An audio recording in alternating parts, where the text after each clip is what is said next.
자, 2학년 학생 여러분 안녕하세요. 국어 9단원 우리말 우리글 사랑하기 단원 첫 수업 시작하도록 하겠습니다. 자, 우리가 3단원 토론 수업에 이어서 바로 이제 4, 5, 6, 7, 8단원을 순차적으로 나가는 것이 아니라 9단원을 이제 나가기로 결정을 했어요. 자, 9단원은 우리 국어의 역사, 정확히 말하면 국어사, 자, 국어의 어떤 탄생과 자 그리고 국어의 어떤 발전 과정을 다룬 단원이라고 보시면 되겠어요.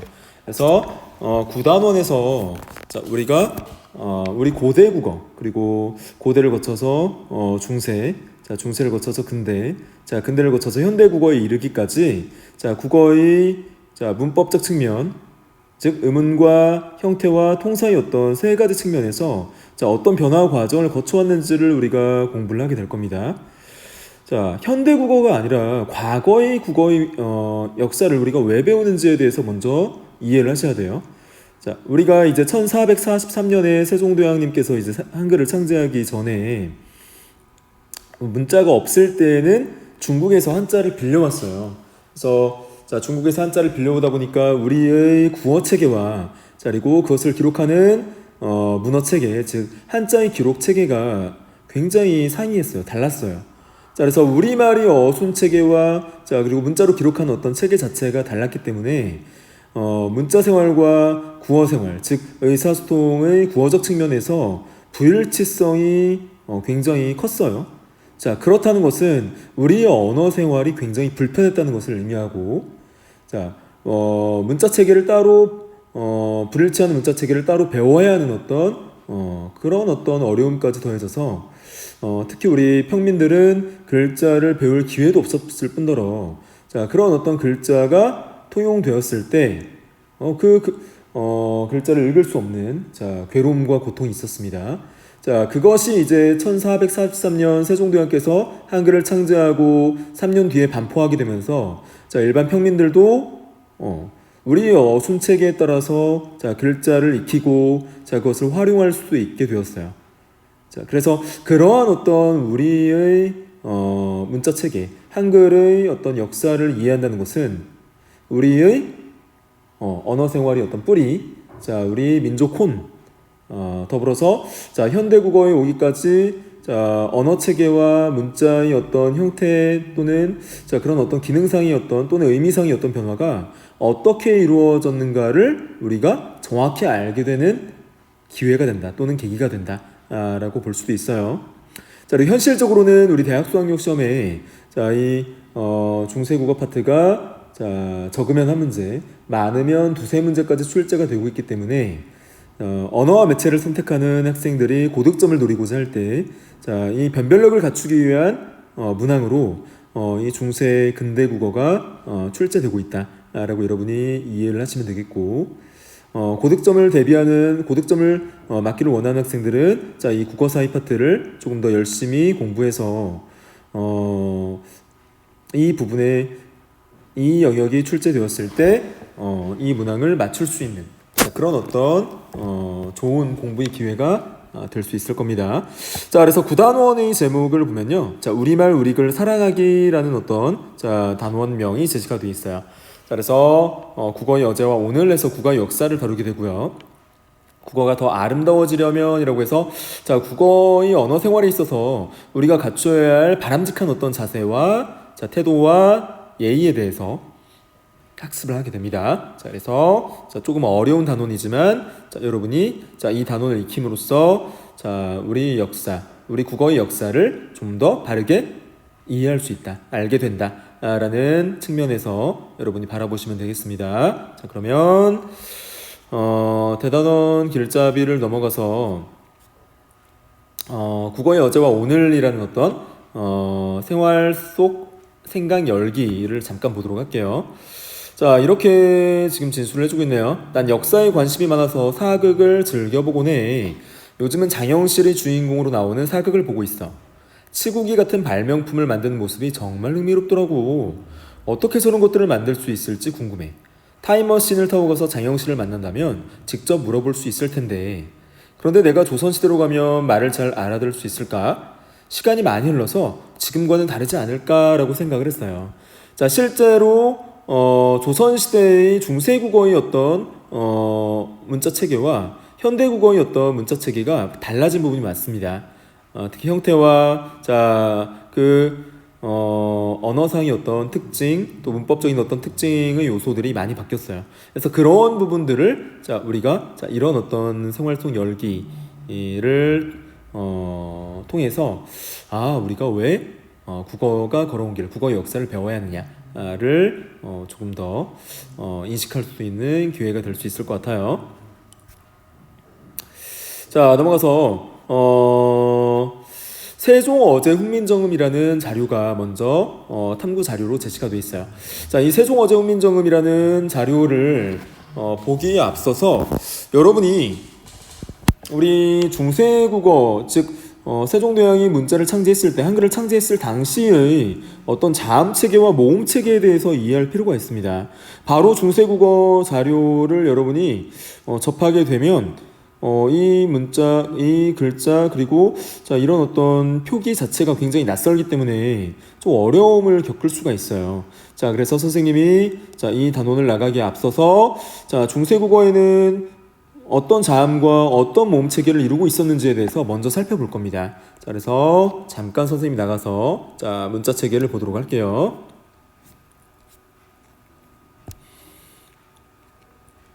자, 일단 제자 원리와 글자의 체계에 대해서 보게 될 거예요. 일단 훈민정음이라는 건 뭐냐? 자, 같이 한번 보도록 하면, 훈민정음이라는 것은 백성을 가르치는 바른 소리라고 직역을 할 수 있어요. 자, 그래서 백성을 가르치는 바른 소리로 직역을 할 수 있고요. 자, 이것이 오늘날 우리가 문자 체계로 삼고 있는 한글이 되겠습니다. 자, 그래서 일단 이런 정도로 여러분이 이해를 하시면 되겠고요. 그러면 세종대왕이 언제 창제해서 언제 반포하였느냐? 자, 이것은 1443년에 창제를 해서 3년 뒤인 1446년에 반포를 했어요. 자, 그래서 이렇게 기본적인 어떤 상식 정도로 여러분이 이해를 하시면 되겠어요. 자, 세종 25년에 창제를 하고 세종 28년에 반포를 하였다. 자, 창제의 배경이 되는 것은 향찰, 이두, 구, 절이라고 되어 있는데 우리가 한글을 창제하기 전에 아까 선생님이 설명할 때 중국에서 한자를 빌려왔다고 했잖아요. 자, 한자를 빌려왔는데 우리말의 구어 체계, 즉 어순의 체계와 한자를 기록하는 어문 체계가 달랐기 때문에 어떻게 하면 이것을 일치시킬까 하는 노력이 통일을 신라 시대에 향찰이라든가 이두라든가 구결을 통해서 이루어졌어요. 특히 향찰 표기 체계는 한자의 음과 뜻을 빌려서 우리말의 어순 체계에 따라서 표기하려고 했던 표기 체계인데, 이것은 완벽한 구어 체계와 문어 체계 일치까지는 다가서지 못했어요. 자, 그래서 완벽한 이런 어떤 구어 체계와 문어 체계 일치를 위해서 세종대왕께서 창제하고 반포한 문자가 바로 훈민정음이다 라고 여러분이 이해를 하시면 되겠습니다.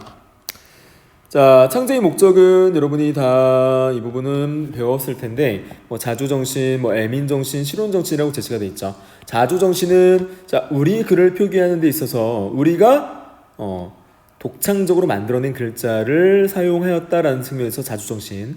애민정신이라는 것은 선생님이 아까 한자를 배울 수 있었던, 학습할 수 있었던 계층이 조선시대 양반계층, 즉 사대부 계층으로 국한되었다라고 말씀드렸죠. 그래서 평민들은 그런 어떤 한자를 배울 수 있는, 익힐 수 있는 기회조차 없었어요. 자, 하지만 이런 어떤 한글은 만 백성이 널리 활용할 수 있도록 만든 문자였다. 자, 그래서 기록수단이었다는 측면에서 세종대왕께서 백성들을 사랑하는 마음에서 창제하였다라는 측면에서 애민정신이 반영되어 있고요. 자, 실용정신이란 것은 어떤 언어 생활에 있어서 누구나 배울 수 있었기 때문에 실용적인 측면에서도 서로 문어로서 의사통이 충분히 가능하였다라는 측면에서 세 가지 창제의 어떤 정신을 여러분이 기억을 하시면 되겠어요. 자주정신, 애민정신, 실용정신에 따라서 우리가 이런 어떤 한글 창제의 목적을 이해할 수 있다는 거고요.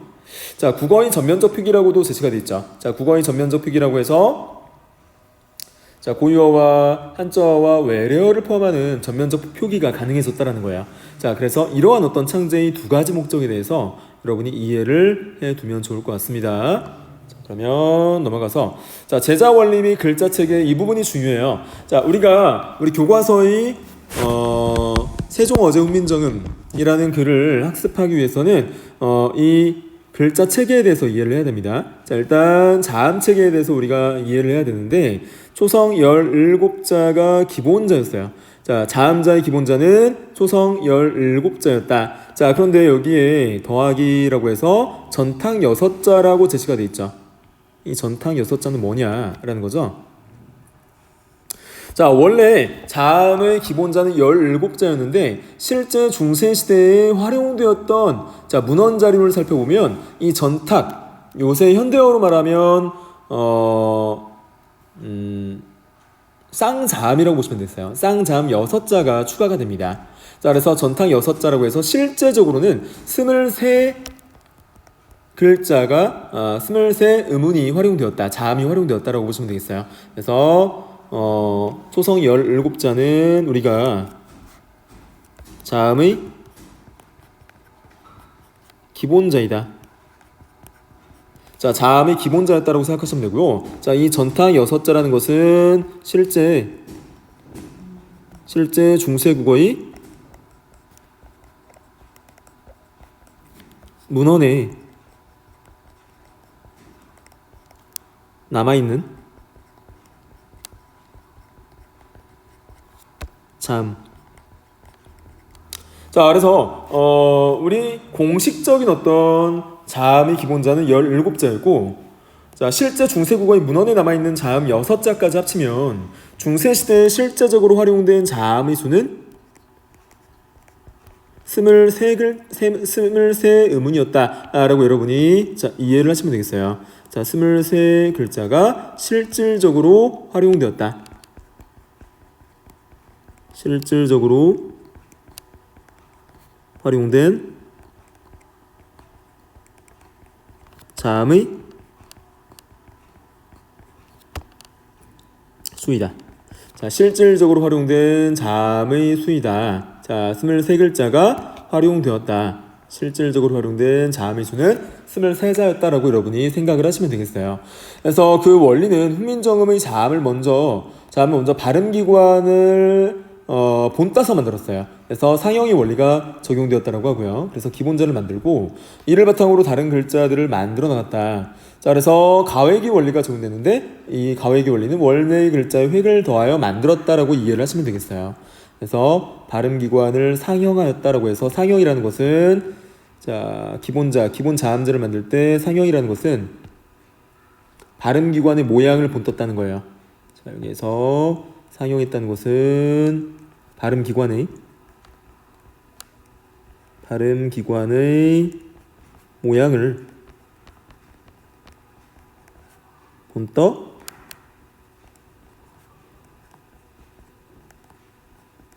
만들었다 라고 여러분이 생각하시면 되겠고요. 자, 그래서 기본자를 만들었다는 거예요. 그래서 기본자를 만들고 자, 이를 바탕으로 다른 글자를 만들었는데 이때 활용된 제자 원리, 글자를 만드는 데 사용된 원리는 가획의 원리라고 해요. 자, 여기에서 상형의 원리가 발음기관의 모양을 본떠서 만들었다면 그 이후 기본자의 가획의 원리를 적용하였다.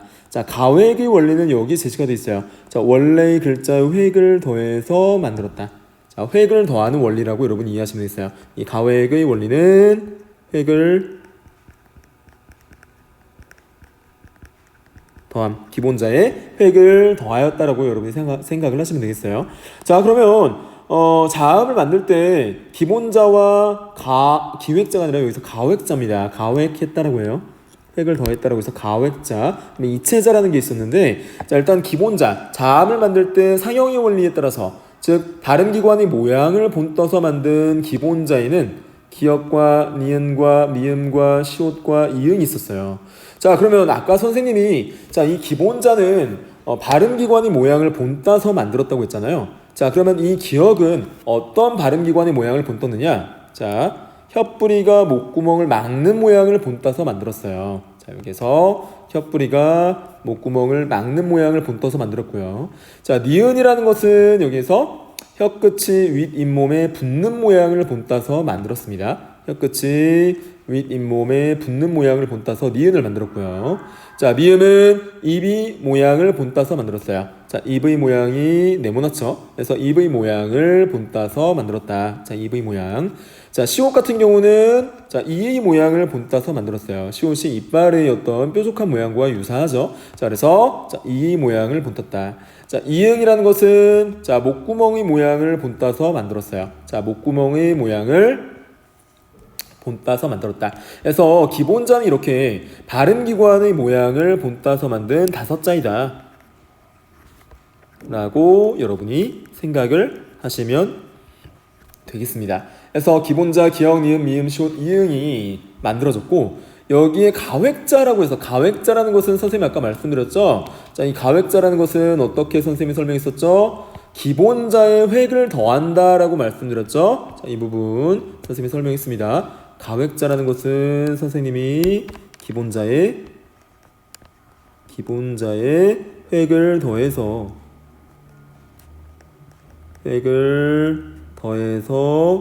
만든 자음이다.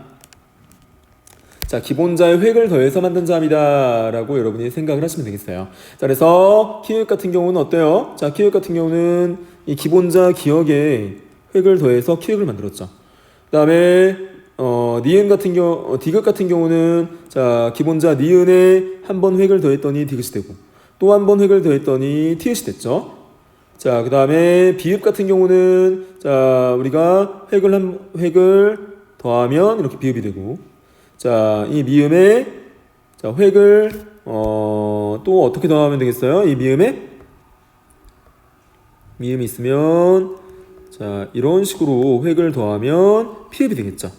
그 다음에 시옷 같은 경우는 획을 한 번 더하면 지읒이 되고 자, 그리고 획을 또 한 번 더해주면 쌍지읒이 된다 라고 여러분이 생각을 하시면 되겠어요. 자, 이응 같은 경우는 한 번 획을 더해주면 열이니읒이 되고요.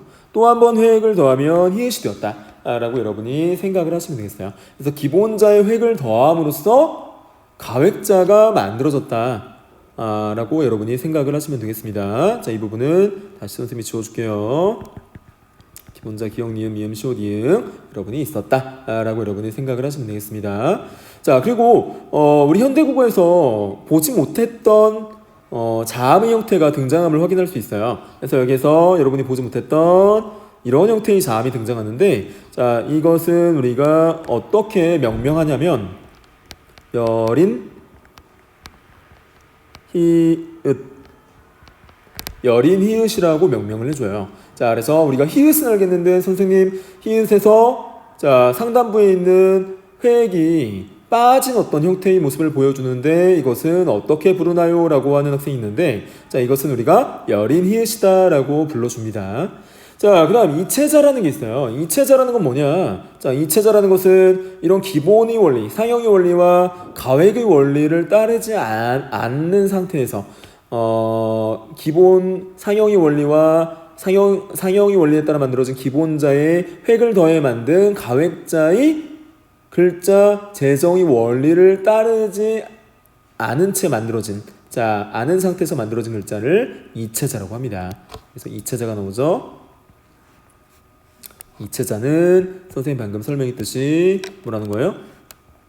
자, 상형의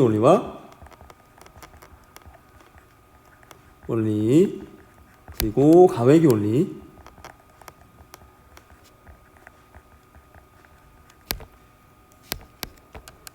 이 원리에 따라 만들어지지 않고 만들어지지 않은 자음이다. 자, 상형의 원리나 가획의 원리에 따라서 만들어지지 않은 글자 3가지 글자가 있었어요. 3개의 글자가 있었는데 이 3개의 글자를 우리가 이체자라고 해요. 자, 그럼 이체자에는 뭐가 있었느냐를 우리가 보면 자, 옛 이응과 그 다음에 리을과 자, 그 다음에 반침이라는 게 있었어요. 자, 그래서 이것을 어떻게 명명했느냐? 자, 이 꼭지 달린 이응은 우리가 옛 이응이다 라고 명명을 하고요. 자, 리을은 우리가 반설음이라고 명명을 했어요. 자, 반설음이라고 명명했었고요. 이 세모 모양의 자음은 우리가 반침이라고 명명을 했었어요. 그래서 자, 17장의 어떤 자음 체계를 보였다라고 생각을 하시면 되겠어요. 그럼 실제 자, 이 글자 초성 17자가 맞나 볼까요? 전화, 기역, 니은, 미음, 시옷, 이응, 키읔, 디귿, 그 다음에 티읕, 비읍, 피읍, 지읒, 그 다음에 쌍지읒, 여린 히읗, 히읗, 예디응, 단설음, 단치음까지 해서 총 17개의 어떤 초성이 자음의 기본자로 만들어졌다는 것을 알 수 있어요. 그래서 17번이 초성 17자에 해당한다 라고 여러분이 생각을 하면서 공부를 해두시면 되겠습니다. 자, 이 자음의 체계, 자음 17자의 어떤 기본 체계가 자, 어떤 원리에 따라서 만들어지는지를 여러분이 먼저 공부를 하셔야 자, 우리가 교과서에 있는 세종어제 훈민정음이라는 본문을 공부할 수 있어요. 그래서 자, 수업에 나가기 앞서서 이 표, 제자 원리 및 글자 체계 이 표를 여러분이 국어 노트나 교과서의 빈 공란에 반드시 필기를 해 두셔야 돼요. 자, 공부를 해 두셔야 됩니다. 자, 선생님이 화면 잠깐 정지를 해주는 게 아니라 여러분이 화면 잠깐 정지하고 이 표, 이 내용을 필기를 한 이후에 강의를 재생해서 넘어가 주시기 바래요. 자, 이렇게 여러분이 설명을 했고요. 자, 그러면 좋은 방법과 좋은 위치에 대해서도 여러분이 공부를 하셔야 돼요. 자, 좋은 방법과 좋은 위치. 좋은 방법이라는 것은 어떻게 우리가 발음하느냐. 좋은 위치라는 것은 해당 자음이 좋은 기관 중에서 어떤 위치에서 발음되느냐에 대한 분류 체계를 우리가 말합니다. 자, 역시 17자의 어떤 자음 체계를 보이고 있는데요. 자, 전청, 좋은 방법을 먼저 볼까요? 자, 좋은 방법에서 전청이라는 것은 우리 현대국어의 예사소리를 말해요. 예사소리. 자, 차청이라는 것은 우리 현대국어의 거센소리를 말합니다. 자, 불청불탁이라는 것은 우리 현대국어의 울림소리. 자, 막지도 않고 탁하지도 않다라고 해서 자, 일단 우리 현대국어의 울림소리에 해당한다. 울림소리 또는 뭐 유성음, 목청이 떨림 있는 유성음 정도로 여러분 이해를 하시면 되고요. 전탁이라는 것은 아까 선생님이 말씀드렸죠. 6개의 전탁 글자를 합해서 23글자의 어떤 자음이 실질적으로 중세국어 시대에 활용되었다라고 했는데 이 전탁이라는 것은 현대국어의 쌍자음 정도로 여러분이 생각을 하는데 여기서는 쌍자음이라고 설명하기보다는 된소리 정도로 여러분이 이해를 하시면 되겠네요. 전탁이라는 것은 된소리 정도로 여러분이 이해를 하시면 되겠어요. 그래서 좋은 방법에 따라서 우리가 분류를 할 때 자, 전청, 차청, 불청불탁, 전탁 이렇게 분류를 해줬다는 거고요. 자, 좋은 위치에 따라서는 우리가 어떻게 나누어졌느냐. 좋은 위치에 따라서는 어금니 소리 아음이라고도 해요. 혀소리 설음이라고 하고요. 입술소리 순음, 입소리 치음, 목구멍 소리 후음, 반여소리 반설음, 반입소리 반침. 그러니까 우리 고유어와 자, 한자어에 따라서 병기를 했는데 자, 좋은 위치에 따라서는 자, 이렇게 분류가 되었다라고 여러분이 생각을 하시면 되겠어요. 자, 좋은 방법에 따라서는 전청, 그다음에 차청, 세 번째 불청불탁, 네 번째 전탁으로 크게 우리가 분류를 했었고요. 자, 좋은 위치에 따라서는 어금니 소리 아음, 혀소리 설음, 입술소리 순음, 자, 입소리 치음, 자, 목구멍 소리 후음, 자, 반여소리 반설음, 반입소리 반치음으로 크게 구분을 적어줬다는 거예요. 자, 그러면 17자의 자음 체계가 좋은 방법과 좋은 위치상에 자, 어떻게 위치했는지를 우리가 또 공부를 해야 됩니다. 일단 자, 전청 예사 소리면서 아음 어금니 소리에서 발음되는 것은 우리 현대국어와 마찬가지예요. 그래서 기억이 있었고요. 자, 예사 소리 전청이면서 혀소리, 즉 혀가 윗 잇몸을 때리면서 나는 소리에 디귿이 있었고요. 그 다음에 입술 소리, 수음이면서 예사 소리인 것은 현대국어와 마찬가지죠. 비읍이 있었어요. 실제 발음해 보면 됩니다. 뿌, 뿌, 뿌. 자, 양 입술이 맞붙었다가 떨어지면서 소리가 나죠. 그 다음에 이 소리, 치음 같은 경우는 역시 혀끝 소리라고 해서 혀끝이 윗 잇몸을 때리면서 나는 소리. 시옷, 지읒, 스, 스, 즈, 즈.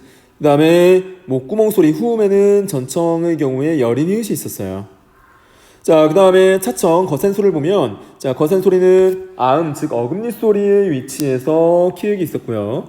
자, 그 다음에 혀소리, 서름의 위치에 티읕이 있었고요. 입술 소리 위치에 피읍이 있었고요. 이소리, 치음의 위치에 치읓이 있었고, 자, 목구멍 소리 위치에 히읗이 있었습니다. 그 다음 불청불탁, 울림소리, 유성음의 어떤 좋은 방법상, 자, 어금니 소리, 아음에 예디응이 있었고요. 그 다음에 혀소리, 설음에 니음이 있었고요. 자, 순음, 입술 소리에 미음이 있었고요. 자, 후음, 목구멍 소리에 이응이 있었고요. 자, 그 다음에 반얏 소리, 반설음의 위치에 리을이 있었고, 그 다음에 반이 소리, 반치음의 위치에 반치음이 있었어요. 자, 그 다음 전탁의 된 소리를 보면, 자, 아음의 위치에 조음 위치에 쌍기역, 자, 서름의 조음 위치에 쌍디귿, 자, 순음의 조음 위치에 쌍비읍, 자, 이소리 치음의 위치에 쌍시옷과 쌍지읒, 그 다음에 자, 후음의 목구멍 소리의 자, 위치에 쌍히읗이 있었습니다. 자, 그래서 아까 선생님이 설명했듯이 자, 이 전청을 예사 소리 평음이라고 했었고, 차청을 거센 소리 또는 격음이라고 했었고, 자, 불청불탁을 울림 소리 또는 유성음, 자, 전탁을 된 소리 또는 경음이라고 했어요. 자, 아까 선생님이 설명하지 않은 부분이 이런 부분입니다. 예사 소리를 평음이라고 했다. 자, 거센 소리를 격음이라고 했다. 자, 울림 소리를 유성음이라고 했다. 된 소리를 경음이라고 했다. 라고 여러분이 생각을 하시면 되겠습니다. 자, 다시 위로 올라가서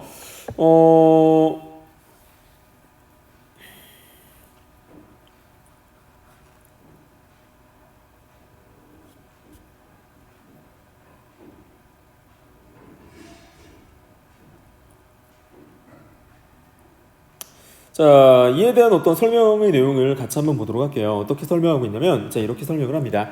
자, 초성 17자의 체계에 전탁 6자가 포함되지 않는다. 이 부분은 아까 선생님하고,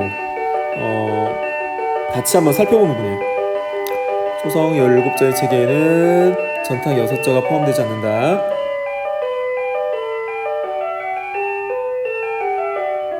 그러니까 된 소리의 6자, 자, 이 전탁의 6글자가 이 전탁의 6글자가 자음의 17자 초성체계에 포함되지 않았다는 거예요. 그래서 이 전탁의 6글자가 자, 초성 17자 체계에 포함되지 않았다.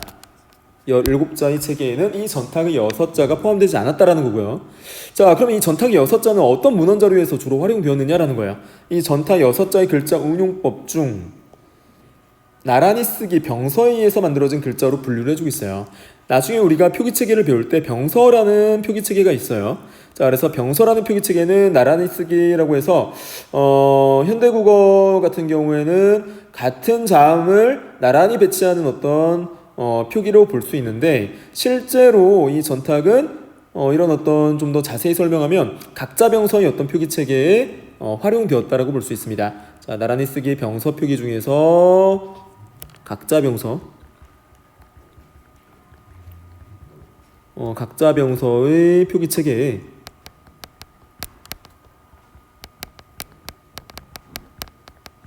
활용되었다. 이 병서 표기 체계에는 각자 병서와 합용 병서라는 표기 체계가 있어요. 그래서 나란히 쓰기 병서 표기 체계에는 나중에 데스 선생님이 설명할 테지만, 자, 미리 설명드리면 병서 나란히 쓰기라고 합니다. 이 어떤 표기 체계에는 크게 각자 병서 그리고 합용병서라는 표기체계가 있었어요. 자, 각자병서는 우리가 어떻게 설명을 하냐면, 자, 각자병서는 동일한 자음을 나란히 붙여서 결합해서 만든 자음이다. 자, 합용병서는 동일한 자음이 아니라 서로 다른 둘 이상의 자음입니다. 둘 이상의 자음, 이상의 자음을 결합하여 붙여서 만든 자음이에요. 만든 자음 표기체계를 우리가 합용병서라고 합니다. 그래서 병서 표기체계는 이렇게 병서 표기체계는 이런 나란히 쓰기 표기체계는 각자병서와 합용병서의 표기체계가 있었는데, 이 전탁의 어떤 이 표기체계, 자, 이 전탁의 이 표기체계는 이러한 병서 표기체계 중에서 이 각자병서의 어떤 표기체계를 따랐다. 즉 동일한 자음을 나란히 붙여서 만든 자음의 표기체계였다. 자, 그런데 이 전탁의 6글자는 자, 중세국어의 17자의 어떤 자음체계에는 포함되지 않았다라는 것을 여러분이 중요하게 이해를 하면서 공부를 하셔야겠어요. 자, 그래서 그런 부분을 나중에 배울 부분이었지만, 자, 이미 설명이 되고 있기 때문에, 자, 병서 표기체계에 대해서 미리 선생님이 설명을 해드렸어요. 자, 그러면 이러한 어떤 각자병서 표기체계인 전탁의 어떤 활용은 언제 이루어졌느냐, 이 부분도 중요하죠. 그래서 위 도표인 23글자 초성체계는 동국정운의 어떤 초성체계와 같다. 23글자, 그러니까 전탁 6글자가 포함된 23글자의 초성체계, 이 23글자의 어떤 초성체계는 동국정운의 초성체계와 같다라고 있어요. 자, 이 동국정운은 우리가 교과서의 세종어제운민정음을 배우면서 설명을 해 드릴 텐데, 자, 미리 나왔기 때문에 선생님이 먼저 설명을 드릴게요. 자, 이 동국정운의 초성체계라고 해서, 이 동국정운이라는 것은 우리가 중국의 한자를 빌려와서 우리말이 어떤 표기로 적을 때 중국의 한자의 원음에 가깝게 표기하려는 표기 원리예요. 동국정운식 한자 표기라고 합니다. 자, 이 동국정운에서 동국정운식 한자음 표기에 동원되었다. 한자음 표기에 동원되는데, 이 동국정운식 한자음 표기는 중국의 한자 발음을 중국식 원음에 가깝게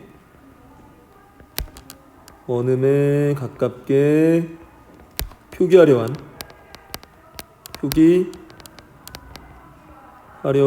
한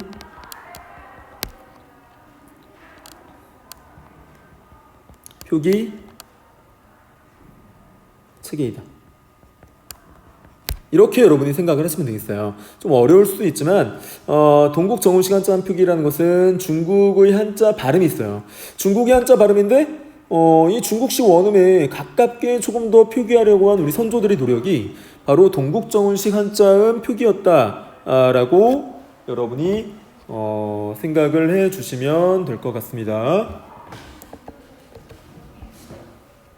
자, 선생님이 교실을 잠깐 이동해야 돼서 조금만 이 화면 정지한 상태에서 필기를 해주고 계시면 될 것 같아요. 일단 자, 이 동국정운식 한자음 표기 체계까지 오늘 강의를 하도록 하고, 다음 시간에 중성 11자의 표기 체계, 그러니까 모음이 체계부터 이어서 수업을 나가도록 하겠습니다. 자, 오늘 강의 듣느라 고생 많으셨어요.